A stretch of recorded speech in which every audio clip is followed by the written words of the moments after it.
Welcome back to our YouTube channel. কেমন আছো সবাই? আজকে তোমাদের সাথে শেয়ার করব কিভাবে এবং খুব সহজ পদ্ধতিতে কাপ্তান নাইটি তৈরি করা যায়। তার আগে আমার চ্যানেলে যারা নতুন আছো, যদি পুরো ভিডিওটা ভালো লেগে থাকে তাহলে লাইক অ্যান্ড সাবস্ক্রাইব করে দিও। চলো শুরু করা যাক। ফার্স্ট একটা নাইটির পিস নেবে। পিসটার নিচের দিক মানে হচ্ছে খোলা দিকটা হবে নাইটির নিচের দিক, আর উপরের জয়েন্ট দিকটা হবে গলার দিক। আমার কাছে যে পিসটা আছে তার লম্বা মাপ হচ্ছে 56 ইঞ্চি আর আড়াআড়িভাবে মাপ হচ্ছে 33 ইঞ্চি। নিচের দিক থেকে প্রথমে 1 ইঞ্চি মার্ক করে নিলাম, তার উপর থেকে নিলাম 2 ইঞ্চি 2 সুত। এরপরে এটাকে কেটে নেব।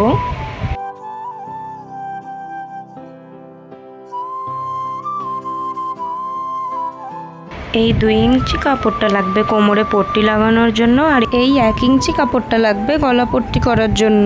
জয়েন্ট দিকটা আছে, এইটাকে আগে দুভাজে ভাঁজ করে নিলাম, তারপর এ থেকে গলার মাপটা কেটে নেব। আমি এখানে গলাটা ভি কাট করব, তোমরা চাইলে গোল কাট করতে পারো, চৌকো কাট করতে পারো। এখানে ভি কাট করার জন্য আমি আড়ে নিয়েছি 3 ইঞ্চি আর লম্বে নিয়েছি 5 ইঞ্চি। তোমরা যদি একটু হেলদি হও সেটা তোমরা 5-এর বদলে 6 ইঞ্চি বা 7 ইঞ্চি নিতে পারো, আর যারা একটু রোগা আছো তাদের জন্য 4 ইঞ্চিটা ঠিক হবে। তারপরে এখানে আমি লাইন টেনে নিলাম, নিয়ে এখানে এবার কেটে নিচ্ছি। কেটে নেওয়ার পর যে কাপড়টা বেরোবে সেটা তোমরা ফেলে দেবে না, সেটাও কাজে লাগবে। আমাদের কোমরে যে ফিতাটা হবে তার ফুলের জন্য এটা লাগবে। কাটিংটা আমাদের পুরো কমপ্লিট, এবার সেলাই করব। ফার্স্ট আগে দুধারে লেস লাগিয়ে নিচ্ছি। তোমাদের যদি লেসটা না লাগাতে ভালো লাগে তোমরা নাও দিতে পারো। লেসটা যদি লাগাও তাহলে নাইটিটা দেখতে আরও সুন্দর হয়ে যাবে। এরপরে নিচের দিকটা মুড়ে নেবে, মানে যে দিকটায় লেস লাগানো হয়েছিল সেই দিকটাও মুড়ে নেবে। তার অপোজিট যেটা আছে, যেই দিকে লেস লাগানো হয়নি সেই দিকটাও মুড়ে নিতে হবে। এরপরে উপর থেকে অর্থাৎ গলার কাছ থেকে 16 ইঞ্চির নিচেতে একটা মার্ক করবে। ওখানে মার্ক হয়ে গেলে 16 ইঞ্চির কাছ থেকে 5 ইঞ্চিতে আর একটা মার্ক করে নেবে, কারণ এখানে আমরা কোমর পট্টিটা লাগাবো। এটা দুদিকটাতেই লাগাতে হবে, দুদিকে এটা মার্ক করে নেবে। এরপরে এটা হয়ে গেলে যেখানে মার্ক করেছো সেইখানেতে পট্টিটা বসাবে, দিয়ে মানে ওপরটা আর নিচটা দুটোই সমানভাবে পুরোটা সেলাই করে নেবে, সামনের দিকেও আর পিছনের দিকেও। আমি যেভাবে সেলাইটা করছি দেখে নাও। আগে নিচের দিকটা করে এরকম ঘুরিয়ে নিয়ে তার অপোজিট সাইডটা পুরোটা সেলাই করে নেবে।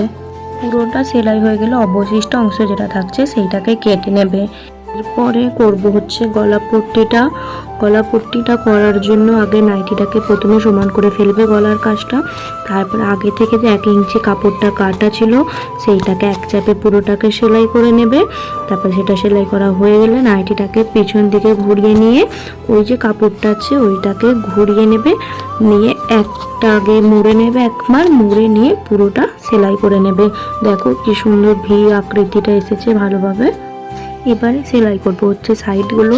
তার জন্য উপর থেকে আগে 7 ইঞ্চি নিচে একটা মার্ক করে নেবে, ওখান থেকে সেলাইটা স্টার্ট করবে। সেলাই করতে করতে নিচে থেকে 5 ইঞ্চি উপরে সেলাইটা করবে, কারণ এখানে নিচটা একটু গ্যাপ রাখতে হবে। পরের যে গলার মিডিল পোর্শনটা আছে ওইখানে সোজা বরাবর কোমর পট্টিটা আসবে, ওইখানেতে একটা ছোট ছিদ্র করে নেবে, কারণ ওইখানে যে কোমরে ফিতাটা থাকবে এর মধ্যে এটা লাগানো হবে। নাইটিটা প্রায় শেষের পথে। এবার বানাবো হচ্ছে কোমরের যে ফিতাটা থাকবে ওইটা। তার জন্য আগে এরকম একটা রাবার নিয়ে নেবে, সেইটা নেবে 60 ইঞ্চি, তার মধ্যে দুদিকে ফুল লাগাতে হবে। গলার যে কাপড়টা কেটেছিলাম সেই কাপড়টা দিয়ে এবার ফুলটা বানানো হবে। আগে কাপড়টা সোজা করে ফেলবে, তার মধ্যে রাবারটা দিয়ে দুবার করে সেলাই করে নেবে, না হলে বাঁধার সময় খুলে যাবে। এখন একইভাবে দুটো ফুল বানিয়ে নেবে দুদিকের জন্য।